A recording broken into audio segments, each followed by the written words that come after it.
父亲看报时突然发现，脑瘫儿子艰难地在地上挪动，左脚还不停画着奇怪的符号。本以为他想画个三角形，可男孩却用尽全力，试图擦掉父亲标准的示范。家人们都看得云里雾里，唯独一旁的母亲读懂了儿子的意思。That's not a triangle, that's an A 随后男孩又奋力地挪动身子继续写，只不过才写了3个字母，他就累得气喘吁吁。可此时的母亲却已经湿润了眼眶，因为他看出了儿子要写的正是妈妈。在全家人的注视下，克里斯精疲力尽地累倒在地，这是他人生第一次写出完整的单词。父亲感到十分的自豪，因为儿子用行动证明自己不是人们口中的废物。他骄傲地扛起孩子，要去向街坊邻居们炫耀。此时的母亲也是无比的感动，但她还没意识到自己只有左脚能动的儿子将会一次次地拯救这个家庭。克里斯出生就患有先天性脑瘫，因为有很多孩子，家里一直都过得很清贫，他就只能一直待在狭窄的楼梯下。不过母亲知道孩子也渴望看到外面的世界，于是总是偷偷地将钱藏在壁炉。Another pound saved, Christy. 母亲承诺要给他买个轮椅，这也成为了只有2人知道的秘密。但因为妈妈再次大了肚子，费力地把他扛上楼后，总是得缓上好久才能恢复。可没过一会儿，躺在床上的克里斯听到母亲摔下楼梯的动静，他非常的担心，但是家里此时又没其他人，他只能拼尽全力地想要下楼，右脚卡住就用左脚猛踹，终于看到了晕倒的母亲。他一路磕磕碰碰地滚到楼下，想要呼喊求救，但却始终无能为力，只能用左脚拼命地踹门。好在被邻居大妈听到了动静，叫来救护车将母亲带走。不过吃瓜的邻居们并不知道是男孩救了母亲的命。Lying at the bottom of the stairs like a moron. He's a terrible cross to the poor woman. Yeah, she has the mind of a 3-year-old. 母亲被及时送到了医院，顺利地生下了小妹妹。虽然家里孩子特别的多，但是克里斯得到的爱却一点也不少。就在这充满亲情的环境里，克里斯终于迎来了自己的成人礼。可是他毕竟是个大男孩，也会有情窦初开的这一刻。这天伙伴们聚在一起玩游戏，地上的瓶子转向谁，女孩就得与对方亲吻。她期待着与男神之间的浪漫，可瓶子却不偏不倚的停在了克里斯面前。闺蜜本想看女孩的笑话，可她却毫不畏惧的起身，在所有人的目光下为克里斯送上了自己的香吻。Sure, you're the nicest of the lot. And you've nice eyes too. 然而这简单的2句话却撩拨了这个大男孩的心弦。回到家的克里斯夜不能寐，这是他第一次尝到爱情的感觉，也决定送上自己用心准备的礼物。隔天女孩收到花，以为是男神送她的礼物，可下一秒就被闺蜜抢了过去，还向她泼来一盆冷水。That's Christy. Surely doesn't want to slap for. 女孩受不了闺蜜们的嘲笑，直接将其还给了男孩。她不想给对方不切实际的幻想。克里斯爱的萌芽就这样被扼杀在了摇篮里。哥哥们想帮克里斯找回自信，将其放倒在地让他射门。守门的小子看到这一幕都笑尿了，竟然让一个残疾人踢球。可下一秒男孩一出脚，小伙子竟被吓得抱头鼠窜。克里斯成功找回自信，可家里却迎来了一大困难，因为父亲被单位辞退，家里唯一的经济来源断掉，一家人不得不节衣缩食，每顿都只有喝白粥，家里的煤也用尽。几兄弟夜里冷得互相抢被子，于是第2天，克里斯有了主意，他让哥哥把自己扔在运煤车前，随后又拔掉了车后的插销。可司机并没注意到这小动作，径直就离开这里。在上坡的一瞬间，煤块如潮水般倾泻而下，哥几个高兴的手舞足蹈。附近的居民都闻着味儿赶来加入抢煤行动。满载而归的几人回到家，母亲看到他们如此不端的行为，瞬间怒上心头。 It's a sin to steal, and that coal is not coming into this house. 可毕竟这些煤能解决家里的温暖问题，但此时的克里斯却注意到了什么，疯狂地开始求助。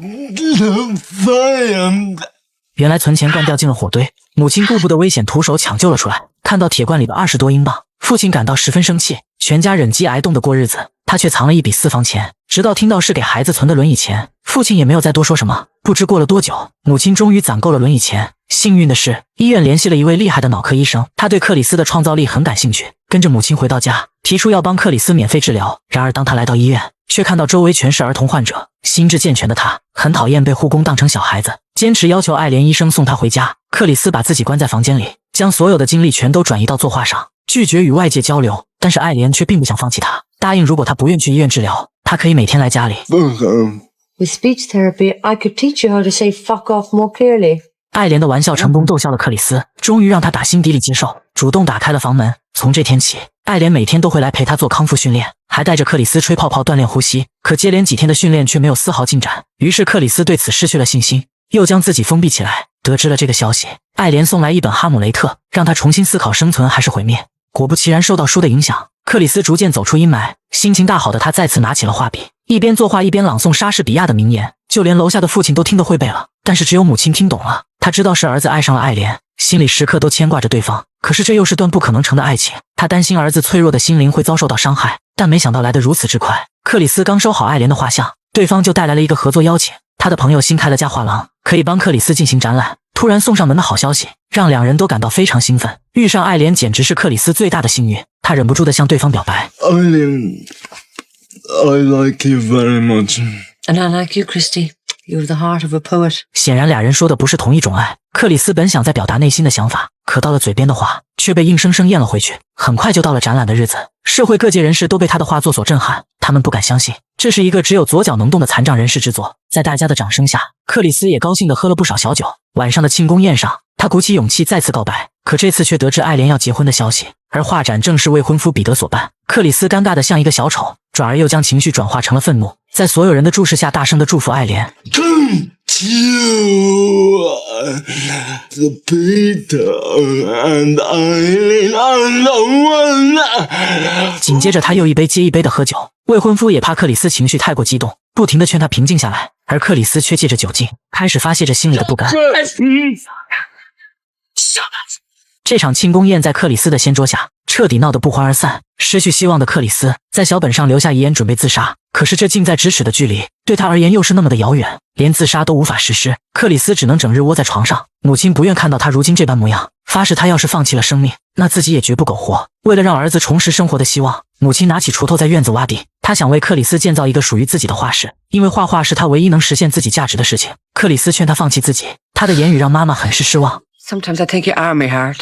Look, if I could give you my legs, I would gladly take yours. 克里斯被母亲的爱打动，明明身边充满了亲情，为何还去奢求那遥不可及的爱恋？终于想通了的克里斯也加入母亲一起帮着砌墙。刚回来的父亲和哥哥看到这一幕，忍不住打趣道 ：“You may be a great painter, but you'll never be a brickie。”父亲也是心血来潮，指挥着孩子们一起活动起来。就这样，在一大家子欢乐的氛围下，很快的就建起了高墙。有了家人们的爱做良药，克里斯也渐渐淡忘了曾经的悲伤。可命运总是喜欢捉弄人，一家子普通的生活又被溅起涟漪。这天，母亲被意外拦在了门外，透过窗户才发现父亲倒地不起，而身体却堵住了厨房的门。他连忙叫来克里斯帮忙，可是麻绳专挑细处断，父亲已经永远的离开了人世。克里斯第一次体会到亲人离世的痛苦。一家人来到酒馆，替父亲偿还欠下的酒钱。克里斯忍不住的开始唱起父亲最爱的歌，但却引起了一位客人的不满，毫不留情的让他闭嘴。一旁的邻居看不下去，劝男人理解理解，谁料他竟无情的回怼，还侮辱他们一家全都是废物。酒馆的气氛瞬间紧张起来，兄弟们要为父亲讨回公道，可却被克里斯拦了下来。他要和男人单挑。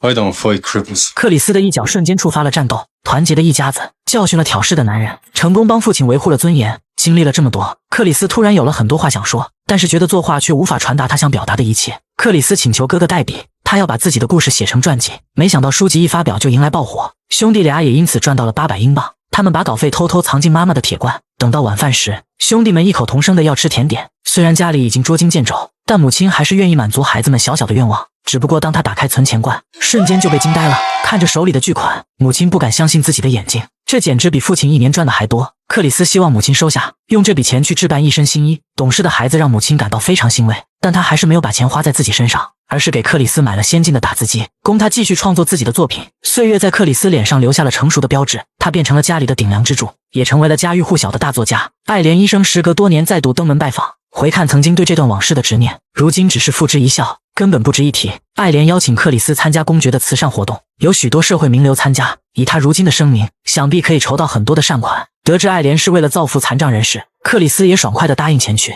到了举办活动的别墅，他第一次见到了公爵为他安排的护工。然而刚一回到休息室，克里斯就不停地催促女孩给他点烟，可玛丽看不惯他目中无人的样子。 Don't you think I'm your mother just because I'm looking after you for the year? 这让克里斯感到十分新奇，第一次有人把自己当正常人看待。他也对眼前的女孩产生了兴趣，虽然很不情愿，但玛丽还是帮他拿来了火柴。为了能拉近彼此的距离，克里斯送上自己创作的原版传记，将自己的故事分享给女孩。他风趣幽默的言语让女孩认识到了一个不一样的自己。随后玛丽也从他的故事中感受到了克里斯作为残疾人对命运的抗争。二人聊得非常投缘，克里斯想把握住这难得的机会，于是邀请女孩共进晚餐。可得知对方竟有约在身，男人只能遗憾地来到会场，但是他仍不肯放弃，依然恳求玛丽能为他留下来。可无论他怎么请求，女孩还是头也不回地离开。随后由爱莲带着他入场，在场的权贵们纷纷起立，把掌声送给这个身残志坚的文豪。可他却一点也高兴不起来。而回房间的玛丽也再次拿起了那本传记，翻开扉页，发现了克里斯偷偷留下的真诚告白。他望着窗外沉思了许久，还是决定返回男人所在的会场。克里斯感到非常的高兴，脱下鞋子为玛丽献上一朵玫瑰，活动结束后，克里斯让家人先行离开，母亲非常担心儿子再次经历之前的痛苦。临上车前又停下了脚步。Go on, I'm alright. Will you get in the car now, Mom? I'm fine. 母亲作为克里斯最坚强的后盾，她还是放开了手，让儿子去做最想做的事。然而这一次母亲的担心是多余的。克里斯最终等来了他此生的伴侣，二人来到山坡上约会，俯瞰脚下前半生生活过的小镇。影片至此落下帷幕。故事由真实事件改编，他们于1972年10月5日结为了夫妻。这看似圆满的结局背后，是克里斯一路走来的艰辛与不屈。他自出生便饱受病痛折磨，仅能依靠左脚艰难活动。在旁人眼中，他或许是个被命运遗弃的孩子，然而他却凭借左脚完成一幅幅画作，写出一篇篇动人的文字。他用行动一次次打破了命运设下的禁锢，绘出了自己别样的人生画卷。